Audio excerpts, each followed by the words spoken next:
E.J. Grothe. I'm president of the James Randi Educational Foundation, and we're starting here just like we rehearsed beforehand. We are making available these workshops that we're going to be posting online. So I know we're all here for the workshop live, but we really anticipate and appreciate this opportunity to share it with a much wider audience through our online video channels. I've known our speaker today for a number of years, and I first got to know her on one of the James Randi Educational Foundation's conference at sea cruises. We call them the Amazing Adventures. A number of years ago, we were on a cruise, and on that cruise, there were similar sorts of workshops where people learned ways they could become more activists as skeptics, as scientific skeptics. And my understanding is that experience sort of radicalized our speaker, inspired her to do the yeoman's work that she's doing right now. Here to give the workshop and the discussion today, please join me in welcoming Susan Gerbic.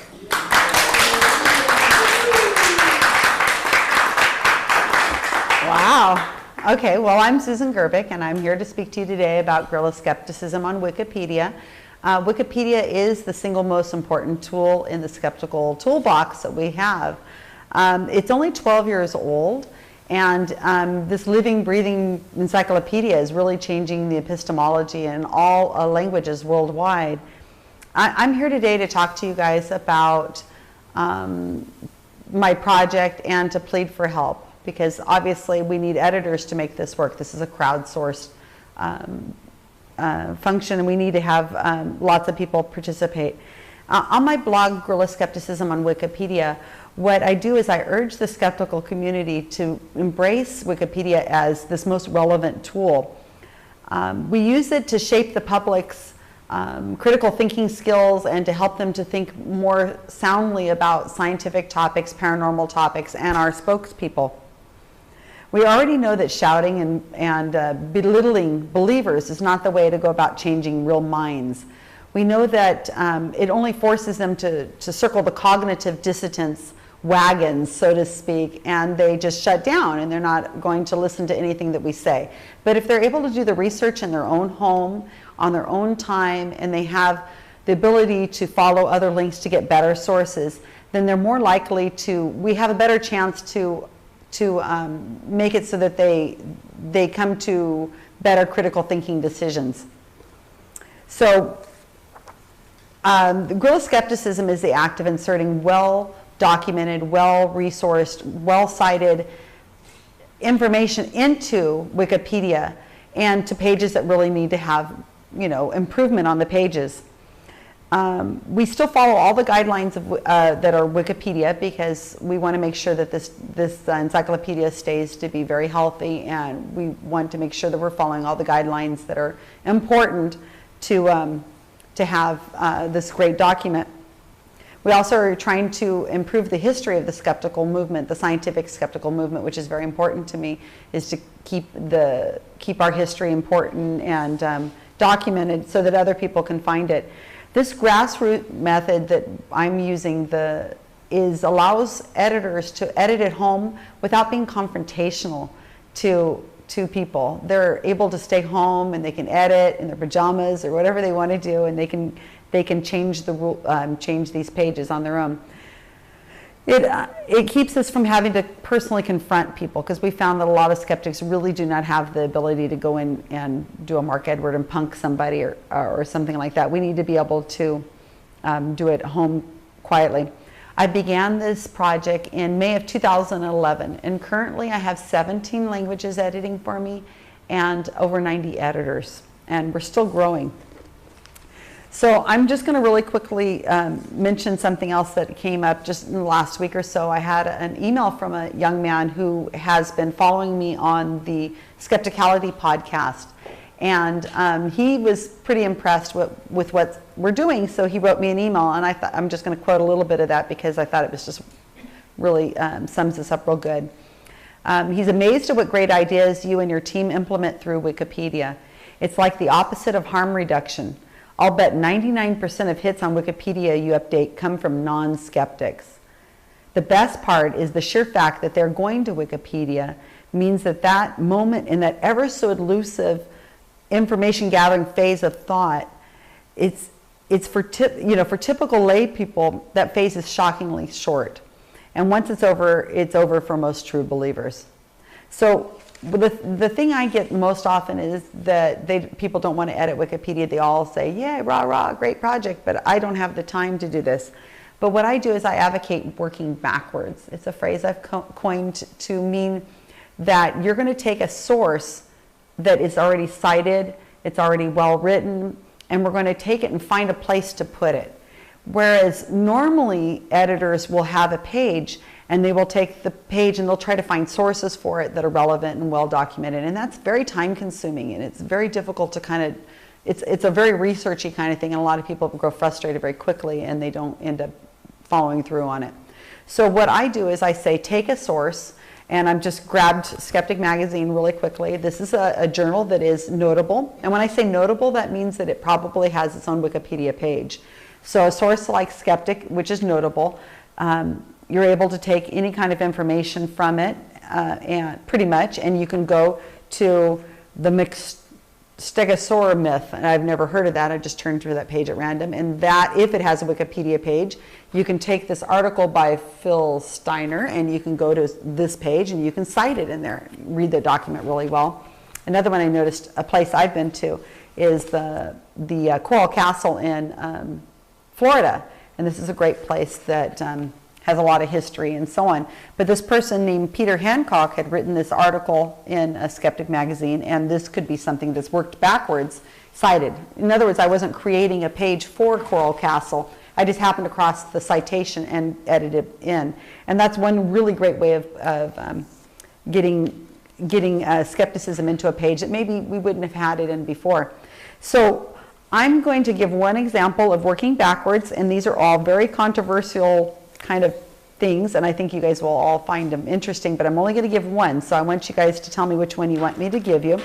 I'm not going to tell you what they are, but one's an anti-vax celebrity, another one's a popular pharmacy, another one's a famous psychic and travel company, and another is a comedian and scholarly definition. So I'm going to repeat those again. So you tell me, show of hands, which one do you want me to read you? Anti-vax celebrity? Yes. Okay. Popular pharmacy? Yes. Okay. Famous psychic and travel company, and a comedian and scholarly definition. Okay, that one's getting it. Okay. All right, so this is Bill Meyer and scientific skepticism, and all these concern JREF, which is the host of this workshop today, which we're very grateful for. So this is very recent too, so this is a good one. So this is, I had seen the Jamie Ian Swiss TAM video lecture just very recently, very good talk that Jamie had given on scientific skepticism, and I thought, wonderful.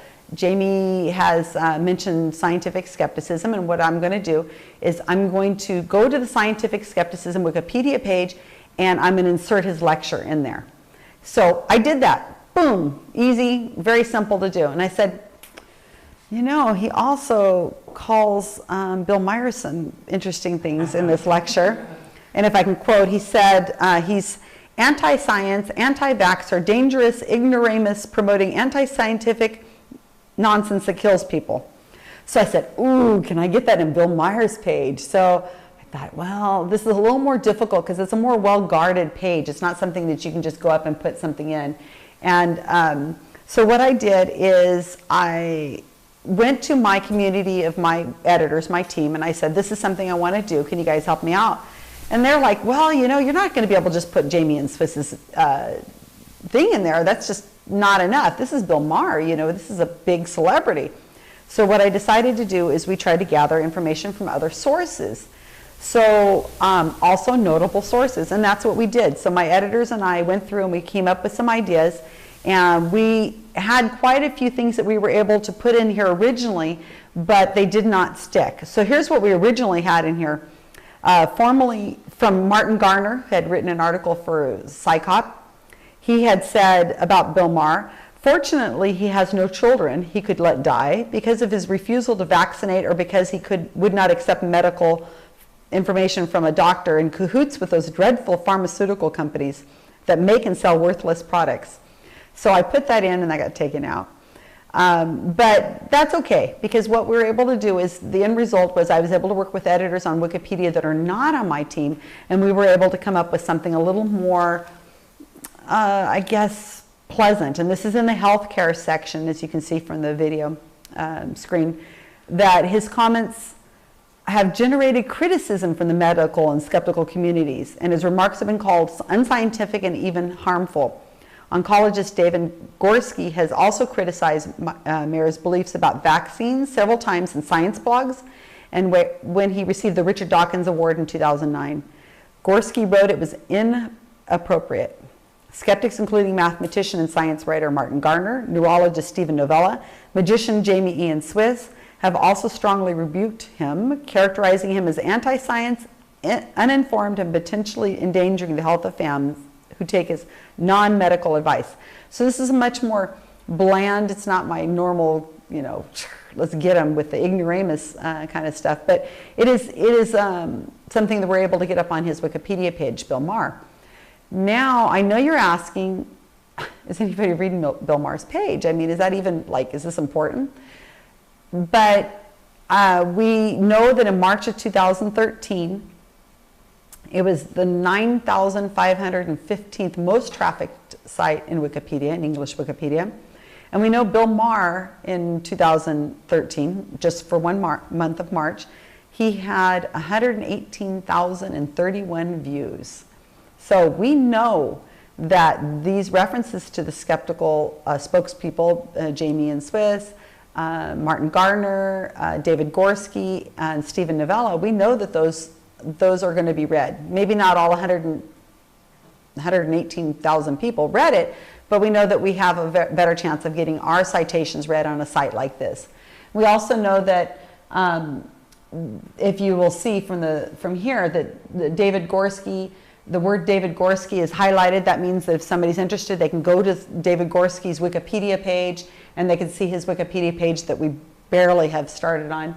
And then if you go back, you'll see that there's Stephen Novella's name is also on here, Martin Gardner, science blogs, and so on. So people can go and they can see these links, because everybody knows reading Wikipedia is like eating a bag of potato chips, right? You just can't have one. You're going to go from one page to another, to another, to another, if you pique their interest. So it's important to get these edits in here so people can try to follow and to see if they're, get people interested in going to the pages and, you know, reading about our spokespeople. So that's working backwards. That's taking one edit and putting it into a place in a guerrilla skepticism kind of way. I'm following completely the rules. We're not ganging up on any pages or doing anything like that at all, but it is improving the pages. So I'm not going to talk about these others here really quick, just for a matter of time, but in the workshop part of this program, if you're interested, I'll be happy to give you a zillion examples as well. I'm just going to briefly mention the We Got Your Wiki Back project, which is Wendy Hughes' favorite project. And she, at TAM last year, I think, she gave like a 2-minute video on it. And what we did was, with Wendy's explanation of what We Got Your Wiki Back is, we've translated into several different languages so that other editors in other languages can look at her video of her explaining with her enthusiasm of what the project is. And basically, the We Got Your Wiki Back project is something that I started kind of right off the bat, because there's so many pages, as you all know, you run into them all the time, where people's pages are just not in that not in really great shape.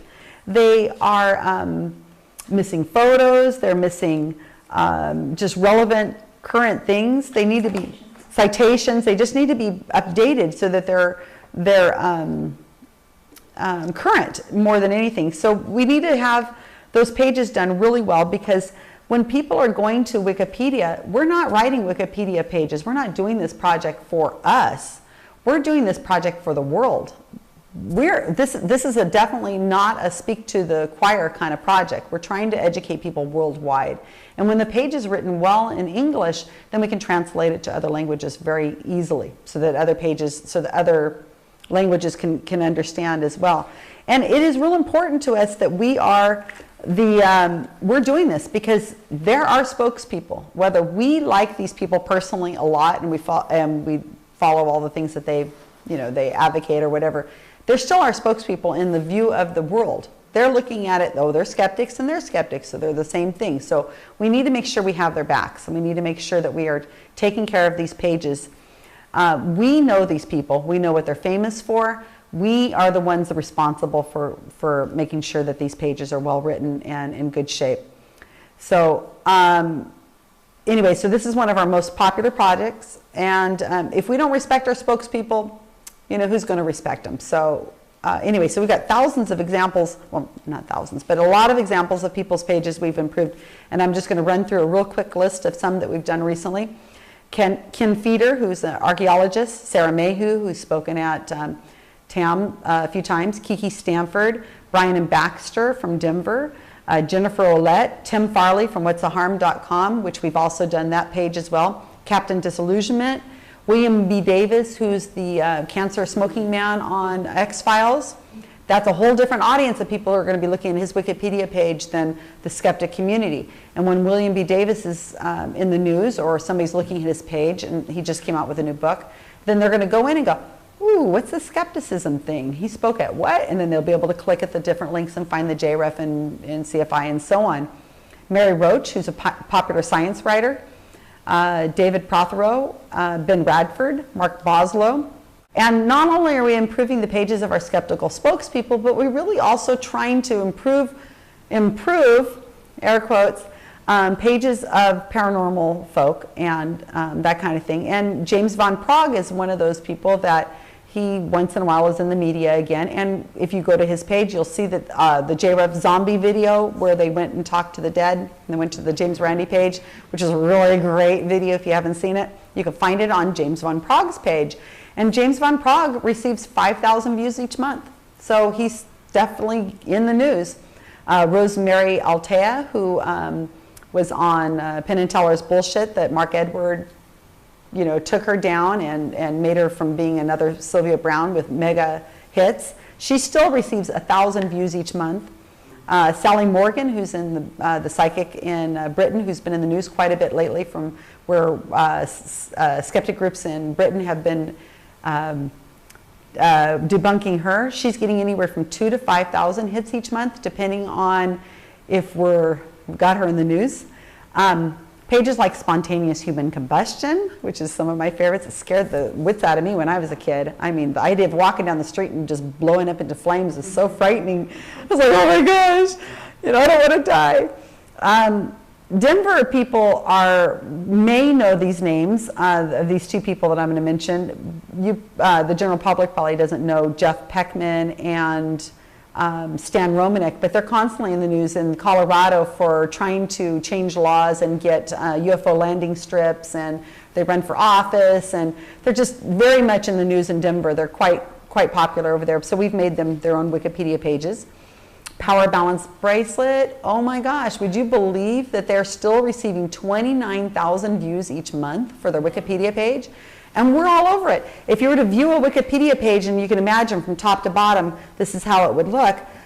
The top right here is the positive, and the rest of it is criticism.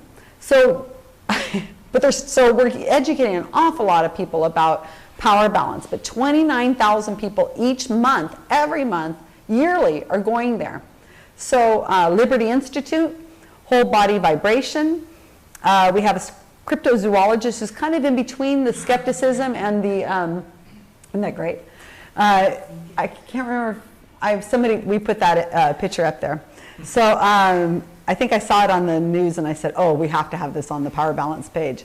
So a cryptozoologist, Carl S-H-U-K-E-R, Shuker, I don't want to butcher it. He's kind of in the margin of science and skepticism, and we went and we improved his page because it is important, just the history of cryptozoology, scientific skepticism, psychics. We want to have all that history documented.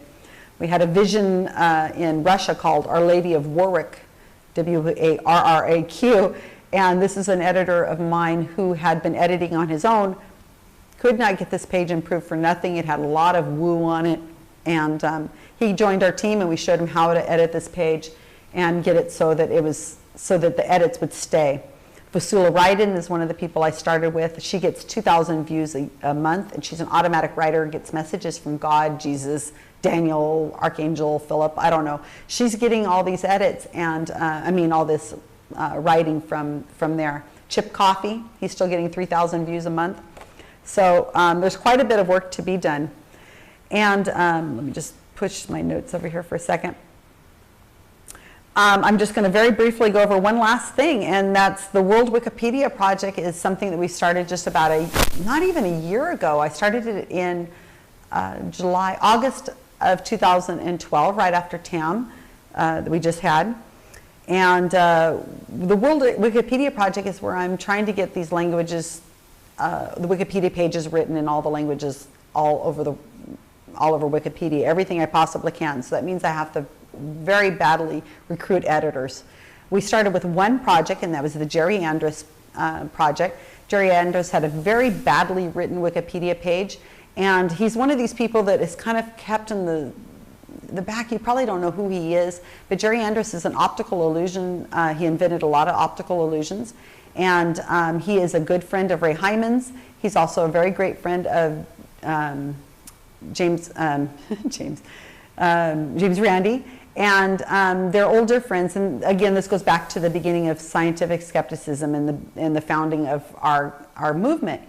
So he died in 2007. He was somebody that you would see at TAMS most of the time, and also at the Skeptics Toolbox, which is in August in Eugene. It's Ray Hyman's baby. And Jerry Andrus, I wanted my editors all to write the same page at once, because I used it as a training tool, and also to get people worldwide interested in this amazing man. They can look at his videos and his optical illusions, his close-up magic, and they do not need to speak English. So I thought it would be a great way to spread skeptical thought and critical thinking by just working on this one page. And Jerry Andrus also only does his own tricks, his own things he's invented. So I didn't have to worry about copyrights with other magicians or optical illusionists or anything like that. So Jerry Andrus is the page that we started with. And so my editors have now rewritten this Wikipedia page in many different languages. It's now in Arabic, Dutch, French, Russian, Spanish, Swedish, Portuguese. So once his page is done in these languages, then the groups, the other teams, they can expand off of that same page, and they can write pages for Ray Hyman, James Randi, Penn and Teller, Cold Reading, JREF, CFI, and then from there just expand even more. It's like a giant tree. We're starting with Jerry, and then we just branch off into other different topics. So that's what's going on with there. Just very briefly, some of the other pages that our world teams have done, and these world editors, most of them have never edited Wikipedia before. Absolutely, totally self-taught like I am. In Dutch, they've also rewritten the Bob Carroll from Skeptic Dictionary. They've changed and improved James Randi's page and Michael Shermer's page. The Russians have improved the Paul Kurtz page. Arabic has done the Jerry Andrus only. French has been working on Bob Carroll. And the Spanish page also created the Skeptic Camp page, which is really, really kind of cool. The Portuguese team is by far my most prolific group. And not only have they done the Jerry Andrus page, they've also written or improved the Ray Hyman page. They just came out with Skeptical Magazine, Skeptical Inquirer Magazine's page. Martin Gardner, Paul Kurtz, Neil deGrasse Tyson, Phil Plait, Power Balance, Indigo Children, Indigo House, which is a foundation that trains people for indigo children, I guess. Eric Von Donigan, Penn and Teller, the 1023 campaign, and just the other day they came out with Long Island Medium's Wikipedia page, and it's pretty much tells you the lead, and then it tells you the criticism, and it doesn't have all the show topics and all that kind of thing on it. So, okay, so basically, I need your help. Okay, I really need your help. There are thousands of edits that need to be put into Wikipedia, and maybe hundreds of thousands of edits. If you just take one single magazine like this that just came out and think about all the difficult skeptical resources we have, we can't use blogs, we can't use some podcasts we can use if they're the interview portion, like a Point of Inquiry or Coincidence or some of the other ones, we can take those interviews if they're done with notable people and we can cite them back onto Wikipedia pages. But something like this magazine, I mean, there probably is 100 edits you can get out of this page if you wanted to get that kind of thing. And so I need, and there's also probably hundreds of pages that need to be rewritten or created. I need proof editors, just people to look over what we're writing and just correct our grammar. I need researchers, people who are okay with doing research and finding these edits. I need people who are already editors who have grown frustrated with editing and being attacked by people who are paranormal people and they can't get the edit to stay on there, or by other editors on Wikipedia who just aren't allowing them to keep the edits up there because there's something wrong with their edits and they don't know what it is. Can you expand on that? Oh yeah, sure will. In my Q&A, I sure will, Wendy. We need people who attend conferences who can take pictures. The photos at the podium and stuff like that, so we can get them up on these Wikipedia pages. I also need people who have photos in your hard drive or in your scrapbooks or whatever from past events you've gone to, so that we can get those photos uploaded and put onto pages of people who have passed, who have died.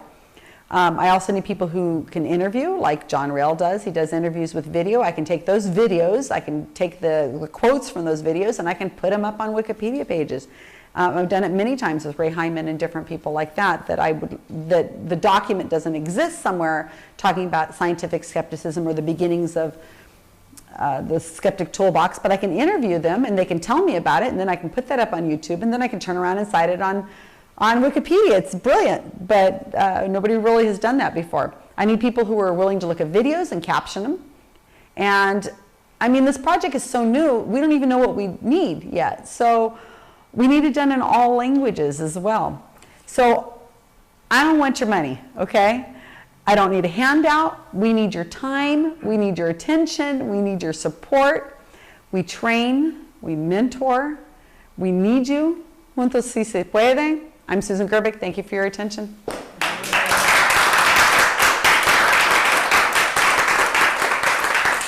Okay. So this leads to the interesting part where off camera I get to talk. Okay, no, I'm on camera. Go ahead, John. My question is, as far as sharing photos with you and stuff, do you have a Dropbox or a network account or something where, like, hey, Susan, here's, a bunch of photos, because that stuff can get big. Yeah, no, in fact, I can't upload photos. So the way it works is the owner of the photograph has to upload the photo to Wikimedia Commons, and I have instructions on how to do that. What I've been doing is when we're working on a page like Desiree Schell, I think we're just working on we're almost done with her page. She doesn't have a lot of great photos on there. So what I've been doing is going through her Facebook page. I love Facebook. It is the best resource for this. I go through her Facebook page of all her photos, and I look and I find photos that I like, that will look great on her Wikipedia page, and then I write to the person who uploaded the image, and I say, I'm Susan Gerbic, and I have this project, and I'd like to put your portrait up on Wikipedia, but I need you to upload it to the site. They upload it to their site. They get photo credit for it because they're making their username, and then I can take that image and put it up. And sometimes I have a Facebook friend named Greg who put up an image. I looked all over for a Penn and Teller photo because I can't take something from their website. It has to be something uploaded by a photographer. So Penn and Teller were at a conference with James Randi, and the three of them were on stage, and I found this photo and I asked him, can I have you upload it? He uploaded it. Now it's on all the Penn and Teller pages worldwide. I think he's got like 13 pages that his photos featured on. And it's cool. He's like, oh my gosh, I'm an international photographer now, this is great. And I'm looking for a really nice image of Penn, new Hollywood, the Penn and Teller star. They just got a star in Hollywood. I need a nice image. People keep saying, yeah, I got one. I'm like, I need to have it uploaded, and I need to have the URL sent to me, and we can put it up worldwide.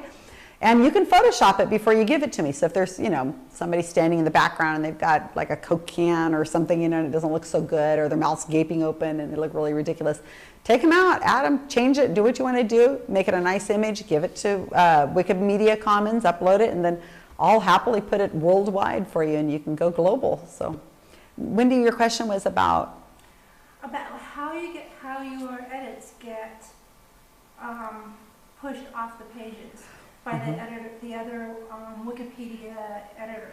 Okay, well, my edits don't necessarily get pushed off that much. They did in the Bill Maher page, but I kind of thought that was going to happen. I just kind of was gambling to get the controversial edits up there. What you do, there's many ways of doing it, and as a team, like I say, we talk about what we're going to do before we put it up on Wikipedia. So we'll discuss it, and we'll kind of get the wording right, and then we don't have a lot of problem with people taking our edits off. Usually it's a lone editor trying to put up an edit, and they're not experienced yet. They're stumbling through. They don't have the citation written correctly, and some editor from Wikipedia, they're trying to be nicer, will come in and find a newbie editor, and they'll just go, get off of this page, or get out of here. But we're finding that most of our edits stay up, or they're modified a little bit, and I'm fine with that because I'm not an English major or anything like that. I'm not very good at that kind of stuff. So the ratio, it's most of your edits stick. Most, if not all of my edits will stick. They, when I first started out a couple years ago, not so much so, but we're finding people, as I said, they come to the project where they were unable to get their edits to stick in the past. They got frustrated, and now we're looking back at what they did, and we can see kind of what they did, and we can say, oh, well, let's try wording it this way. Let's try adding this citation. You can't use blogs and things like that. Lots of people try to do that. Now, on the other hand, we're finding that we are becoming extremely successful with this project. We just need lots of editors. I have it set up right now. I have 90 editors. 90. The way I have it set up, I could easily have 900 editors worldwide, and I can manage the project just fine. It's all set up in a way that we can do it with hundreds of editors, and it's not going to be a problem. And we're hoping to grow the group big enough to be able to do that. And I've already thought it through, and we've already have everything in place to be able to do it, so that it could be a huge, massive effort of crowdsourcing of skeptics. But where was I going with this? Oh, the paranormal community is absolutely frustrated. They are so frustrated. We're gathering blogs of people who are linking to my blog, so I can turn around and follow the link back to their blog, and I'm seeing how frustrated they are with editing Wikipedia. We have I know a creationist blogger who's going on and on about how he can no longer edit Wikipedia, and the creationists should just give up trying to get information onto Wikipedia because it's a lost cause. There's too many skeptics that want evidence and that kind of thing, and they can't even talk to us because we're just unreasonable. And I hear this all the time, and they go in and dare each other. Hey, you go change the $1 million challenge page. I dare you. I bet you'll be taken down in 30 seconds. And I'm reading this, right? So I can see this, and I'm over looking at the $1 million challenge page, and there's no changes. They're not doing anything. They just go back and forth about, oh no, I don't want to do that because I don't really know how, and and back and forth. It's a lost cause because Wikipedia requires evidence and citations. It is the skeptical source. It is the it's amazing. It's also the 5th most trafficked internet page worldwide. I mean, does anybody have any idea what might be more popular than Wikipedia? Facebook is one of them. Anything else? YouTube is one of them as well. Google. There's two more. Twitter? Nope. Yahoo. It's Google, Yahoo, Facebook, YouTube, and then Wikipedia. Those are the 5th, and some say 6th. It depends on which search thing you're using. But everybody knows that if you're going to find out something, you put it into your favorite search engine, Google or Yahoo or whatever, and then one of the first hits you're going to get is going to be a Wikipedia link. And people want to go to Wikipedia because we already know how to use Wikipedia. We know those little blue links mean you're going to go to another page. We know there's no spam, there's no viruses. We already know that. We're comfortable with Wikipedia. And even the few people, and I get this every once in a while, people say, I don't like Wikipedia, it's unreliable, I don't want to have anything to do with it. They don't realize it, but they're probably reading Wikipedia all the time. If they read, they're probably getting their information from Wikipedia because we also have been able to take whole quotes from Wikipedia that look really good, and we'll take it and we can put it in a search engine, and you can find blogs and newspaper sources and so on that are using the Wikipedia entry just verbatim. They're just copying and putting it into pages. So if somebody's reading some blog somewhere or some scientific journal, or I don't know, hopefully they're caught in a scientific journal, but if they're reading something somewhere else, or a reporter who's going to report on a story that day is going to copy it out of Wikipedia. So they're getting the information from here. So we can control this. This is so powerful. You don't understand when you put one of these Guerrilla Skepticism edits up on Jenny McCarthy's page, or Priceline, or Walmart, or just some of these pages, you're just like glowing inside. It's so powerful to feel like I've made such an impact. Hundreds of thousands of people can be reading my edit. Homeopathy, we've changed that page drastically. The lead, the very, very first couple sentences of the page, which most people is the only thing they read, we've used the word quackery. I mean, that's so awesome. Unsubstantiated claims. I mean, it's like 100,000 people and more read that page each month. And those celebrities or those corporations, they don't have a right to their own edits on their page? Absolutely not. Nobody owns their Wikipedia page. We control the Wikipedia pages, the editors. And by we, you just mean everyone? Everyone, yeah. And then because we're organized and we have this project, we as a skeptic, since we're focused on this, we're not updating bowling pages or, I don't know, internet fans or something like that, or, let bowlers update bowlers pages, This is our thing. We need to have this. Scientific pages are pretty dang good. They're in really great shape. But our spokespeople, this isn't done. This hasn't been done. We're organized. Well, and there are rules on Wikipedia that keep people from editing their own pages. Yes, we do not allow people to edit their own pages. I get desperate cries for help from people all the time. They come to me. And Fraser's page, you'll do that rather than expecting him to get Exactly. And I am very strict because I have that strong kind of personality. I'm strict about criticism goes in.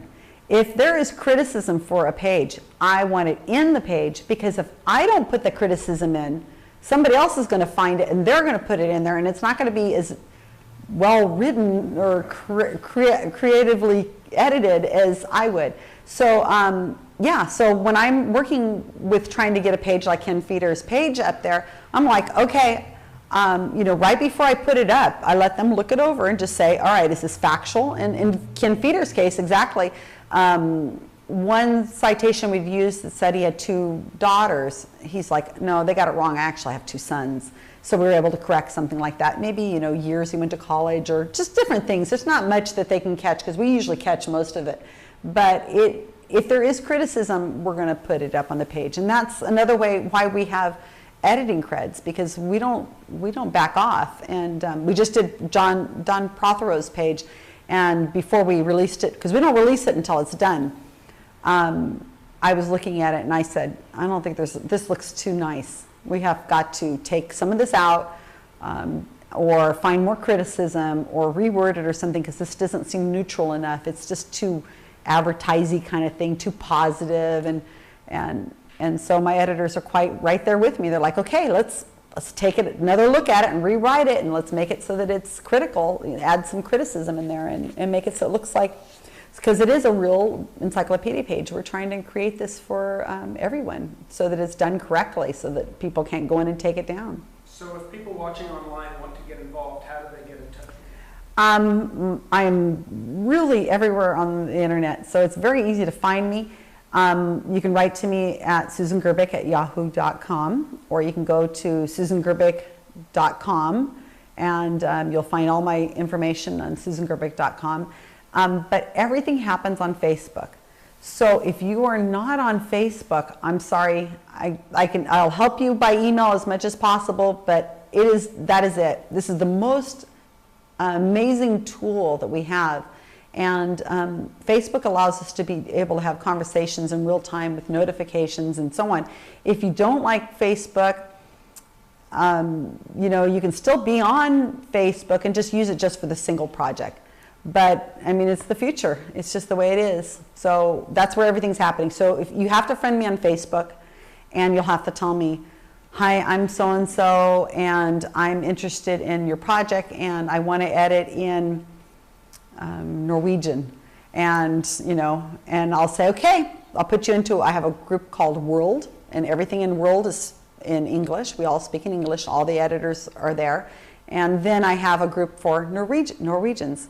And then that's where you will go, and you will be able to speak completely in Norwegian there. I use Google Translate all the time so I can follow the conversations in all the different languages and all the different groups that I'm in, because I'm in every one of the groups, the French, the Swedish, and so on. And I don't think I have a Norwegian page. Do I? Let me think. Oh my gosh, I'm Norse. I'm about to get Romanian. And so that's how it works. And then so you can just be in there, and that's all you do. That's your, you don't have to have anything else to do with Facebook. Nobody's going to get your privacy or anything like that, because these are private groups or secret groups. You can't join them. I have to allow you, and I have admins that will allow you to join the group. But we check you out because we don't want to allow, you know, somebody in who's, you know, infiltration. Yeah, you have to have some kind of cred somewhere before we're going to allow you into the group. We'll check you out. Mm-hmm. A couple questions about editing in other languages. If you start a new page in English and you then want similar pages in other languages, Mm-hmm. do the people in the other languages create it from scratch, or do they take the existing material and just translate it, or how does that work? That's a great question. Well, when it's well written in English, then what we're able to do is, so far, almost all of my editors read and write English well. It's kind of a problem if they're not really great speakers of English. They can still do a lot of great stuff if people want to edit. I mean, they don't speak English really well. They can still do this, but it's not quite as easy to translate. They would probably be doing more research and checking over the grammar and things like that. Like in Portuguese, you have Portuguese from Spain, you have Portuguese from Portugal, and they're totally kind of different languages. So somebody who's a native speaker, we would love them to go through the page and correct everything. But what they would do is they would probably create a user page, which is a page off of Wikipedia that they can't, the other editors aren't seeing. This is what we do. We don't release anything until it's completely finished. And then they'll take, each person does it differently. Some people will just copy the entire Wikipedia page from English onto their user page, and then just systematically go sentence by sentence and translate it. Some people do it a little bit differently, but they're not doing any research on like the Jerry Andrus, except we do ask them to find as much as they can resources like, let's say, Michael Shermer or the JREF or whatever. If there's any kind of information that exists in their language, only in their language, then they'll be able to pull it over. Like Brian Dunning's Skeptoid just came out in Chinese. I've been actively looking for Chinese editors. Oh my gosh, there's 1 billion people over there and we can't find anybody. I've written to them, I'm not getting any information back. I need Chinese editors, because they'll be able to take the Skeptoid episodes that are already in Chinese and just edit them into all the other Wikipedia pages all over Chinese Wikipedia and make a massive amount of difference to the Chinese language. But we can't find Chinese editors. Do they have to be in China to do that? No. For Chinese? No, that's a good question. They don't have to be. Yes, Mark? Talk a little about the evolution and what happened with the Arabic evolution, how, remember there was nobody, there was nothing there? Oh my gosh, go to the word evolution. This is a great question. And I tried to, this is a problem. When I started the Jerry Andrus project, it was only because I was totally frustrated with trying to get people to help me edit Wikipedia for other languages. Yeah, so what I did is, I mean, if it's starred, some of these are starred. I think that's something to do with your browser.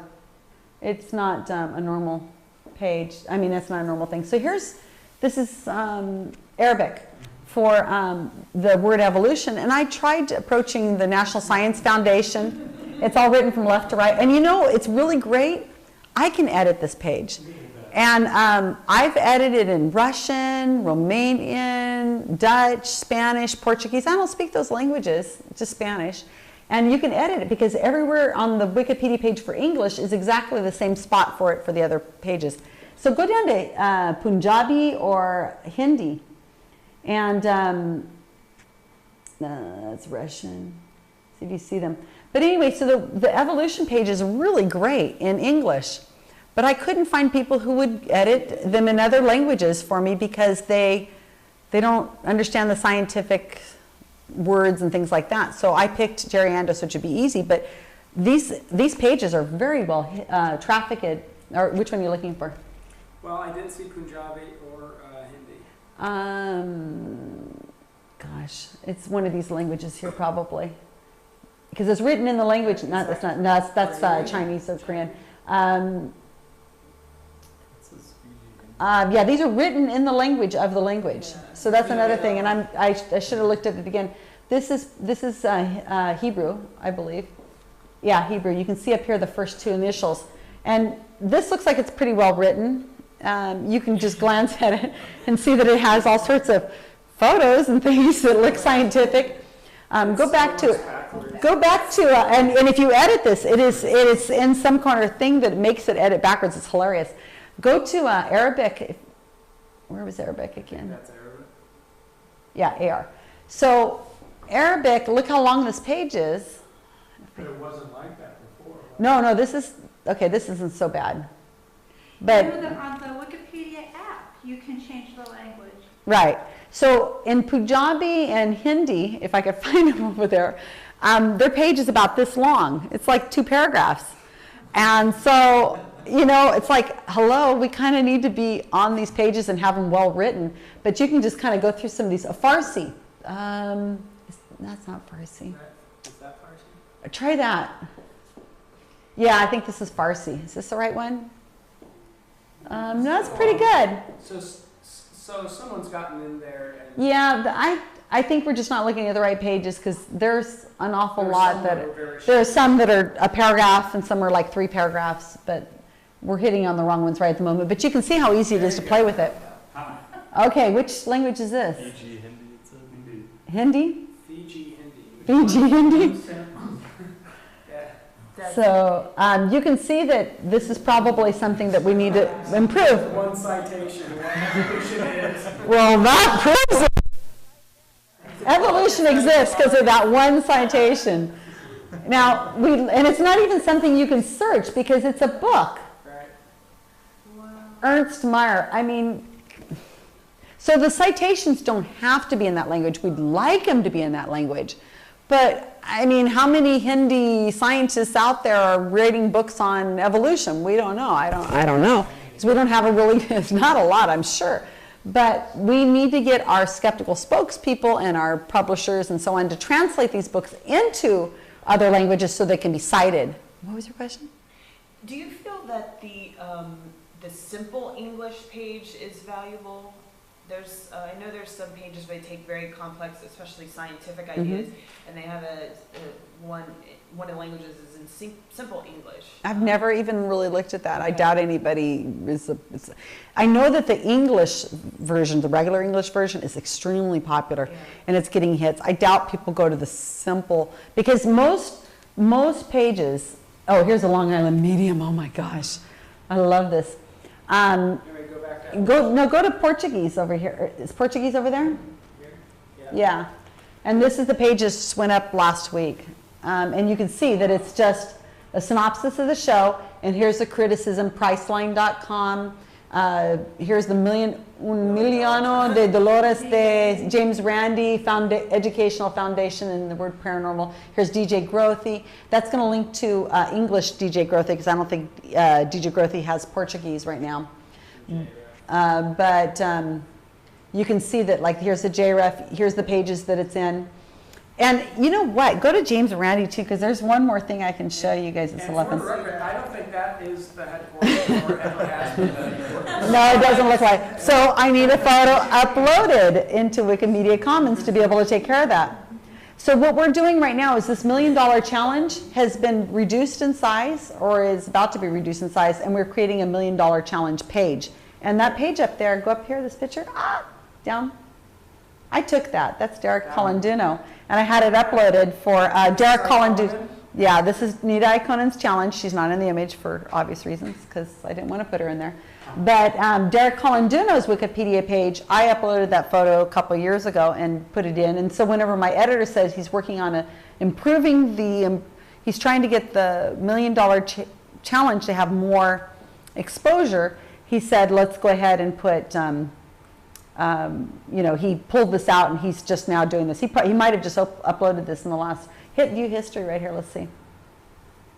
Yep, this is my editor in Denver.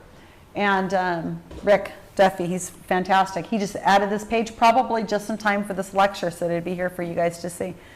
Yes, Mark? You want to say something about press releases? Oh yeah, press releases. Thank you for reminding me. My editors, before I got here, I took that picture. And just before, this is new JREF fellows. There's Tim Farley, who has a Wikipedia page that we've made for him. Karen, we've made her Wikipedia page. Stephen Novella, who's already had a Wikipedia page. And Ray Hall, who does not yet have a page. My editors wanted me to remind DJ also that we need to have more press releases so that we can cite things. So you can't cite articles published on a website because that seems like a blog, Just, like an organization's yeah. website, an essay or something. It's still in that grade. It depends. You know, it depends on how much I want to be challenged.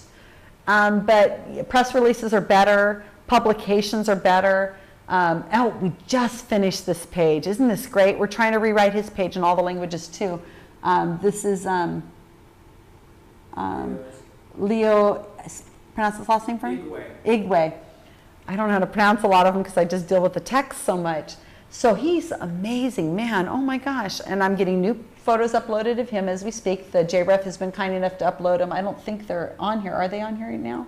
That might be one of them. No, this is from Brian Engler, who's a very prolific photographer for us. He goes to many conferences, and see, he's getting his credit for his edits. But Brian Engler uploads photos for us all the time. He has quite an extensive photo album, and as do I. As I've gone to many functions, I take photographs, and you'll see them throughout different Wikipedia pages, and they can be easily displaced by other people too. But Leo, we were able to get Leo's page. One of the things we do, and I didn't want to go into depth on this on the thing, but we try to get them on the front page of Wikipedia for an 8-hour time on a project called Did You Know? Oh, you got a star? Yeah, Well, Penn and Teller, and I know who took the picture. okay, well there you go. We got to get him. Got to get it uploaded. So what we did with Leo is he was on the front page of Wikipedia for 8 hours. There's a lot of rules on doing this, but we've learned how to master it. Our team does this all the time now. Used to be something like, oh, maybe we can get it up there. Now it's like, okay, what time do we want it to hit Wikipedia? So what will happen is he'll appear in a little, go to wikipedia.org.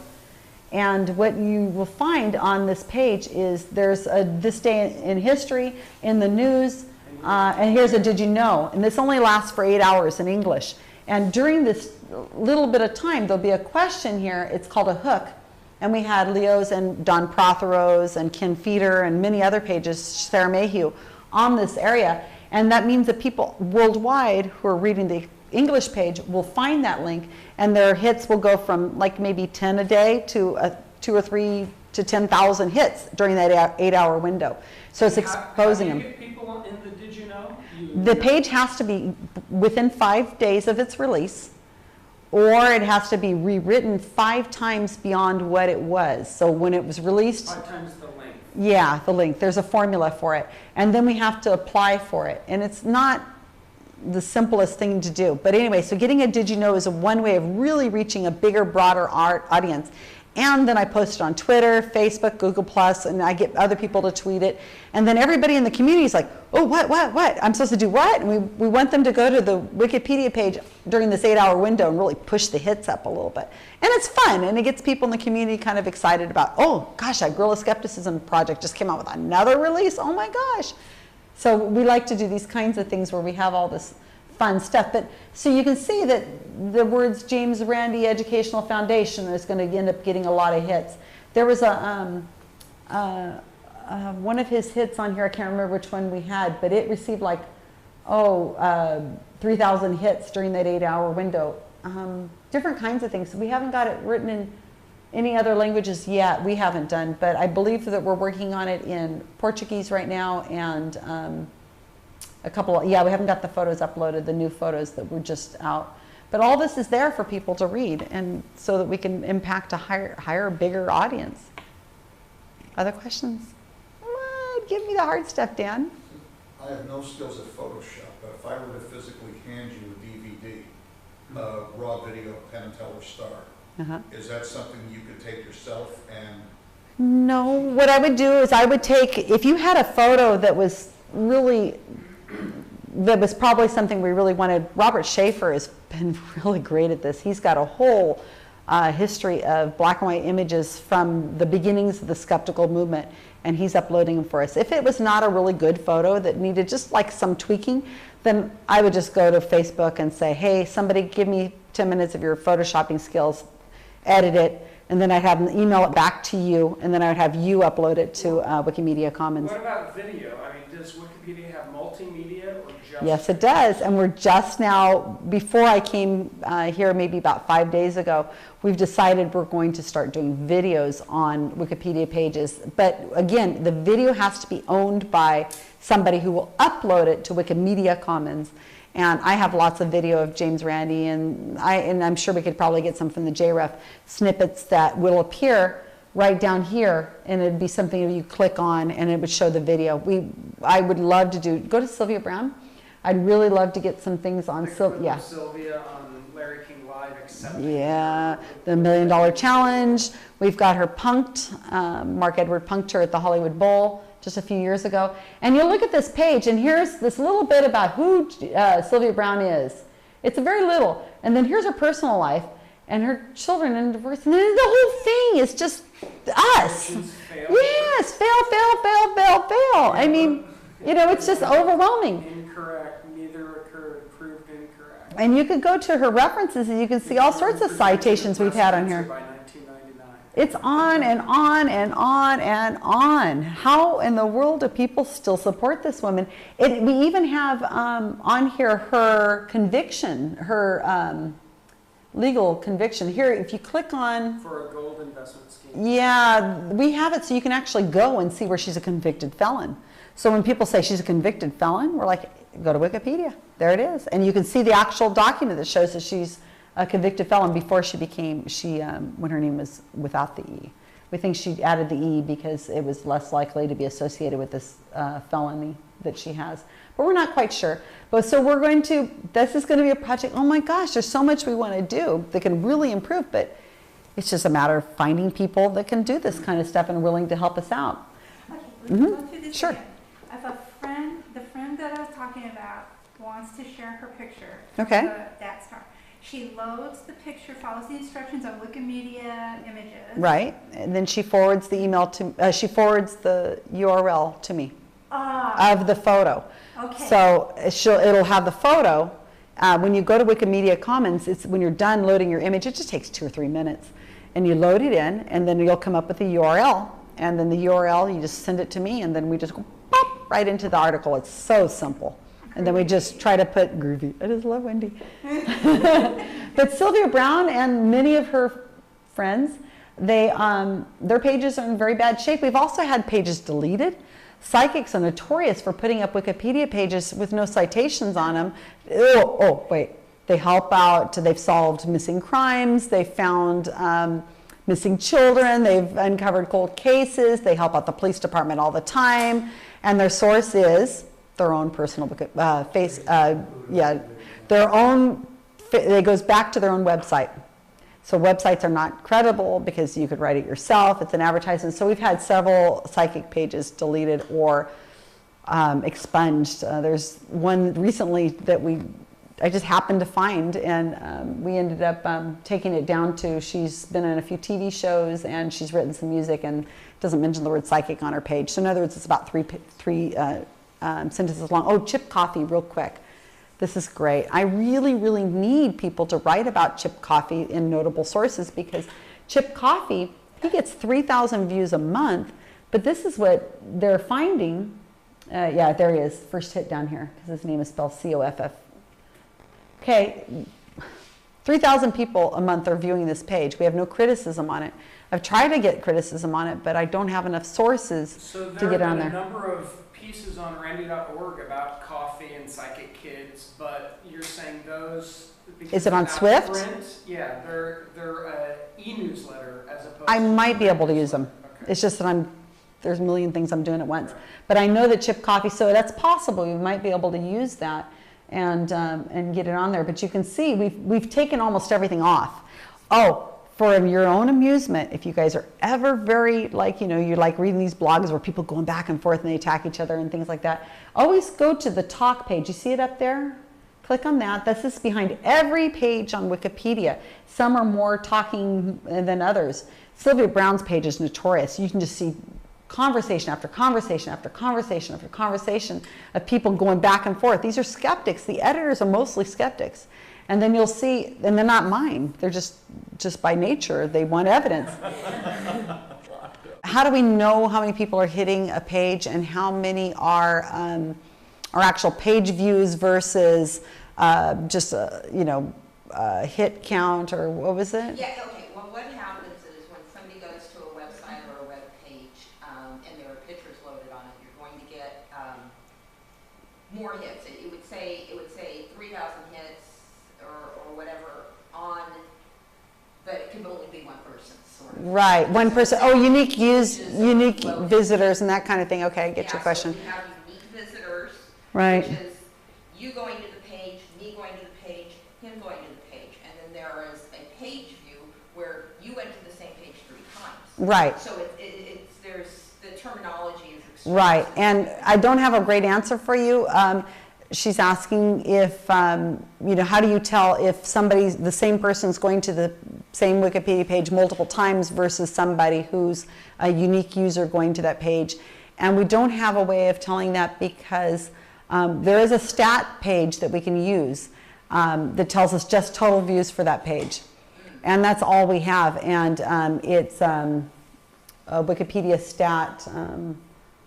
Gosh, I can't remember the URL right now. But yeah, we use it constantly because it tells us we're able to track things in the media. We can say, like the Mark Boslow page, immediately after the NOVA program was released, we can see the stats go like this. Same with Leo, whenever he hit the 8-hour window of the Did You Know page, we can see the stats just shoot way up for how many views that he had. So we use it constantly, but when I ask people, and this is a question I haven't been asked yet by you, but I get a lot, that who do we work on? How do we know who to go to? And that kind of thing. How do you prioritize? We don't. Because this is supposed to be a project that we're not paid, we're not signed up, there's no staff, there's just us. And it's so, not top down, it's bottom up. Yeah, it's bottom up, not top down. Good analogy, DJ. I want you to love what you do. I want you to enjoy doing this. I have people who, as we saw, just edit pages pretty much on Denver-focused people. And I have people who like to find out where the next conference is and then find out who the speakers are, and then she goes in and she likes to improve the pages of those speakers. We have people who just feel passionately about certain things, or they found a topic in Skeptic magazine or wherever, or CFI or Skeptical Inquirer magazine, and they want to take that page and they want to add it to something. We have no priority. The Robert Ingersoll Birthplace Museum page that I edited gets maybe 300 views a month. It's just something I wanted to do, something to improve the something out of love of the project and the history of modern skepticism that I wanted to do. So I don't ask people to work on pages that are popular necessarily. I want them to work on things they want to do, things they love, and that kind of thing. It seems like I had one more thing to mention about that. Jenny McCarthy is another person that is well guarded. It's a page that's very hard to get an edit to stick on Jenny McCarthy's page because she receives so many hits, and I think she receives, Jenny McCarthy gets 170,000 views a month. Priceline.com is another page that we were able to get a lot of views. We were able to put the JREF challenge to Teresa Caputo, who's one of their spokespeople, and we had a really awesome quote from DJ actually on that page to help make people think about. A lot of people tell me psychics are no big deal, whatever. They don't understand that there's a living person on the other end, that's a family that's grieving, that is impacted by what a psychic says or doesn't say. And so DJ's quote is, it's difficult to watch the show and not feel heartbroken for those who are desperate to hear from the departed, and even more so if they're being manipulated by a charlatan. Growthy invites Priceline.com to invite your new representative to take the James Randi $1 Million Challenge and prove her credentials. I can't give my opinion on Wikipedia, but I can, through our spokespeople, I can give an opinion of what, how I feel about a topic and so on. So I'm writing through other people, but I need that content first from the JREF or from CFI or from Ben Radford or Ray Hyman or whomever. I need the content first, and then I can need a way of finding it. Priceline.com, you wouldn't think they'd get a lot of hits. Well, views, their Wikipedia page gets 21,000 views last March. That's 130,000 views since we put the edit up there on the Priceline.com page. The Long Island Medium page, she got in March 25,000 hits. And that's in the 7 months that that quote's been on her page, 441,000 people have viewed her page. So one day in November, she got 17,500 views. One day. So I don't know what it was, if there was something massive that came out on that day in the news on Teresa Caputo and the Long Island Medium. So far, she doesn't have her own page. She just has the Long Island Medium page. But, we have to be there, and the only way we can be there is to have support from foundations like the JREF has been so gracious and helpful for me for just all the time that the project's been done. I gave my first paper presentation at TAM 9 in, 2 years ago, I guess. Well, TAM 9, these years things, it's kind of like 9, which one was that? So we're about to have 11 now, I guess. So 2 years ago, and I gave paper presentations, so I've come a long ways. I've been hugely... This year you'll be involved in the workshop. Oh, yeah, thank you, DJ, and I have that in media. 1 second, John. And I've been supported by CFI also quite a bit, and all podcasts that I've approached, except for one, have been very, very generous with their time. They interview me, they upload. Anytime we have a major update, they say, hey, did you hear about what's going on with that Guerrilla Skepticism team? They've just added Sarah Mayhew and Don Prothero and Power Balance, and then blogs. I get lots of support from people who blog. So from our community, I'm getting a lot of skeptic love, but we've got to kind of push it farther and get more editors. John? Speaking of all that stuff, what's in store for the future? What do you got planned? Wow, so much. I'm trying to grow the group massively. We're going to have a table at Skeptical in Berkeley and try to get more editors from the Bay Area. When is Skeptical is in June this year. June. Yeah, to Berkeley, California. So go to their website. Thank you for plugging them. But that's a local group to me because I'm in Salinas, California. And, I'm trying to grow the group with videos like this by the JREF that'll help reach more people, maybe worldwide. We're also trying to, like I said, I could go easily with 900 editors just as easily as 90. It wouldn't make any difference to me at all. I have it all in place. And so we need to grow the group a lot. We, like the video thing that DJ mentioned, getting videos on these pages is great. I mean, it's just an asset. They don't have to go to Wikipedia, go to YouTube to see the video. They can just go right there and click on it. We'll get a lot more views. You had a question? As we're finishing up, I was just going to ask if there's any, of course the big point is this is an encyclopedia. Enlightenment philosopher Diderot, the great skeptic, started the first big encyclopedia project. We're in a skeptical tradition. So finishing up, is there one big kahuna that you haven't gotten that you want to get sort of as you're appealing for people to rally around to help you out? One big kahuna that I want to hit their page, or tag their page, or some big recruit? Project. It seems like you've been talking so far about it's piecemeal. People are, there's a steady march of progress. People are working a little on this page, a little on that page, but no big windmill that you're tilting at. Oh, gosh, that's a good question. If thinking quickly, I would say that there isn't a big project in. We like our editors to spread out because if they edit one specific kind of thing or completely, then they can be tagged by other editors as being a If too many single. editors are working on one project, Well, no. be a flag, Well, that could be, but also if one editor only sits on one page and they're only editing that topic, that can be a no-no. We like them to diversify. As we were talking earlier, we like our editors to edit pages for their high school, their college, their, you know, whatever they know that's maybe local, a historical site in their town that's non-skeptical, because we want to keep them editing and keep a history so that they are improving Wikipedia, not just completely for this one topic. But there isn't, the only thing that I see right at the moment is getting the world group really, really going. And, you know, I have people who sign up all the time and they're just, it's hard to support them really good when you have 2 editors in Russia, or you have 1 Farsi editor or 1 Arabic editor. You need a team of people to really play off each other and learn from each other. And you need leaders in each of those groups, because I can't obviously lead all the groups. So you need people to constantly be motivating people and getting them going. And then I have to turn around and I like to be able to use, I mean, in English, it's cool. I can say to different blogs or different podcasts, hey, we've got these new things, and then they kind of spread out.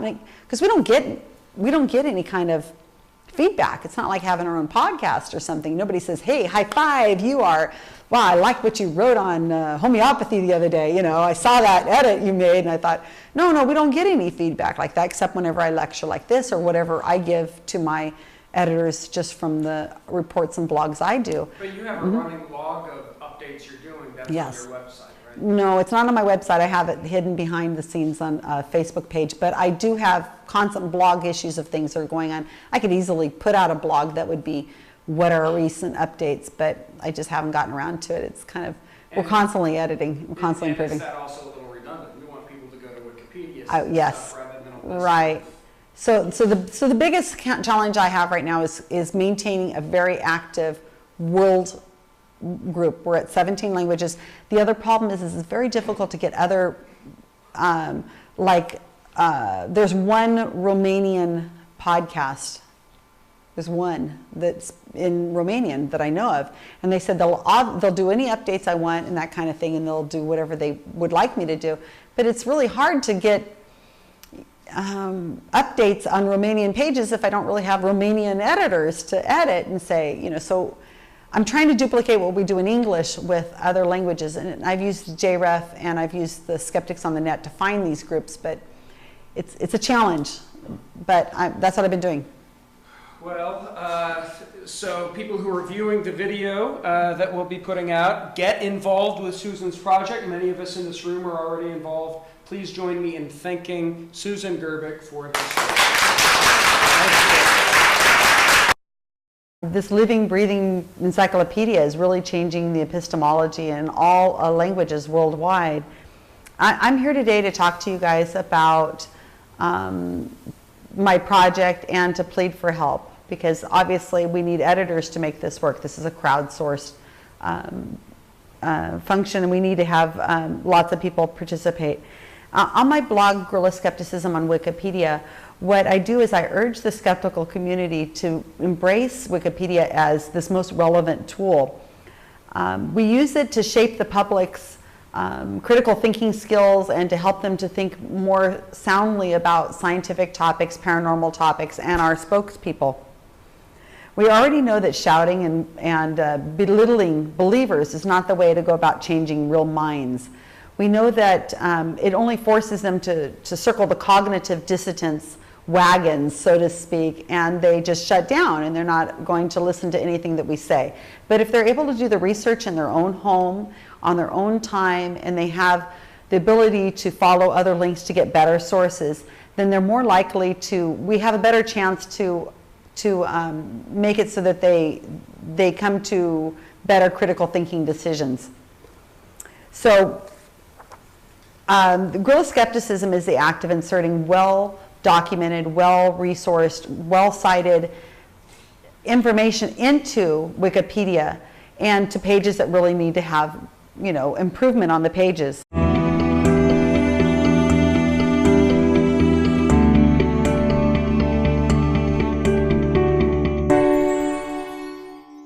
DJ Grothy. I'm president of the James Randi Educational Foundation, and we're starting just like we rehearsed beforehand. we are making available these workshops that we're going to be posting online. So I know we're all here for the workshop live, but we really anticipate and appreciate this opportunity to share it with a much wider audience through our online video channels. I've known our speaker today for a number of years, and I first got to know her on one of the James Randi Educational Foundation's conference at sea cruises. We call them the Amazing Adventures. A number of years ago, we were on a cruise, and on that cruise, there were similar sorts of workshops where people learned ways they could become more activists as skeptics, as scientific skeptics. And my understanding is that experience sort of radicalized our speaker, inspired her to do the yeoman's work that she's doing right now.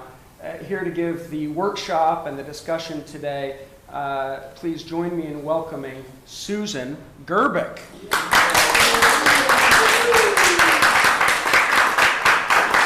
Wow. Okay, well, I'm Susan Gerbic, and I'm here to speak to you today about guerrilla skepticism on Wikipedia.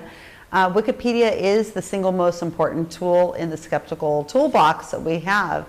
It's only 12 years old, and GSoW myth, and I've never heard of that. I just turned through that page at random, and that if it has a Wikipedia page, you can take this article by Phil Steiner, and you can go to this page, and you can cite it in there, read the document really well.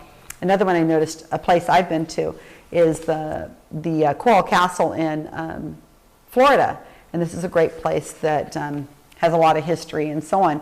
But this person named Peter Hancock had written this article in a Skeptic magazine, and this could be something that's worked backwards, cited. In other words, I wasn't creating a page for Coral Castle. I just happened across the citation and edited it in. And that's one really great way of getting skepticism into a page that maybe we wouldn't have had it in before. So I'm going to give one example of working backwards, and these are all very controversial kind of things, and I think you guys will all find them interesting, but I'm only going to give one, so I want you guys to tell me which one you want me to give you. I'm not going to tell you what they are, but one's an anti-vax celebrity, another one's a popular pharmacy, another one's a famous psychic and travel company, and another is a comedian and scholarly definition. So I'm going to repeat those again. So you tell me, show of hands, which one do you want me to read you? Anti-vax celebrity? Yes. Okay. Popular pharmacy? Yes. Okay. Famous psychic and travel company? And a comedian and scholarly definition. Okay, that one's getting it. Okay. All right, so this is Bill Meyer and scientific skepticism, and all these concern JREF, which is the host sums this up real good. He's amazed at what great ideas you and your team implement through Wikipedia. It's like the opposite of harm reduction. I'll bet 99% of hits on Wikipedia you update come from non-skeptics. The best part is the sheer fact that they're going to Wikipedia means that that moment in that ever so elusive information gathering phase of thought, it's for typical lay people, that phase is shockingly short. And once it's over for most true believers. So the thing I get most often is that people don't want to edit Wikipedia. They all say, yeah, rah, rah, great project, but I don't have the time to do this. But what I do is I advocate working backwards. It's a phrase I've coined to mean that you're going to take a source that is already cited, it's already well written, and we're going to take it and find a place to put it. Whereas normally editors will have a page and they will take the page and they'll try to find sources for it that are relevant and well documented, and that's very time consuming, and it's very difficult to kind of, it's a very researchy kind of thing, and a lot of people grow frustrated very quickly and they don't end up following through on it. So what I do is I say take a source, and I've just grabbed Skeptic magazine really quickly. This is a journal that is notable, and when I say notable, that means that it probably has its own Wikipedia page. So a source like Skeptic, which is notable, you're able to take any kind of information from it, and pretty much, and you can go to the mixed.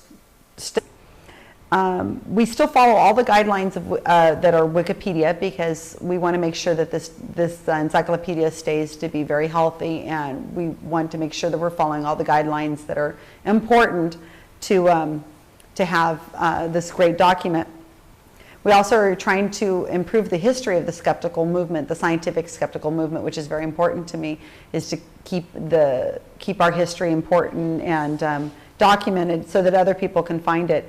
This grassroots method that I'm using allows editors to edit at home without being confrontational to people. They're able to stay home and they can edit in their pajamas or whatever they want to do, and they can change change these pages on their own. It keeps us from having to personally confront people, because we found that a lot of skeptics really do not have the ability to go in and do a Mark Edward and punk somebody or something like that. We need to be able to do it at home quietly. I began this project in May of 2011, and currently I have 17 languages editing for me and over 90 editors, and we're still growing. So I'm just going to really quickly mention something else that came up just in the last week or so. I had an email from a young man who has been following me on the Skepticality podcast, and he was pretty impressed with what we're doing, so he wrote me an email, and I'm just going to quote a little bit of that because I thought it was just really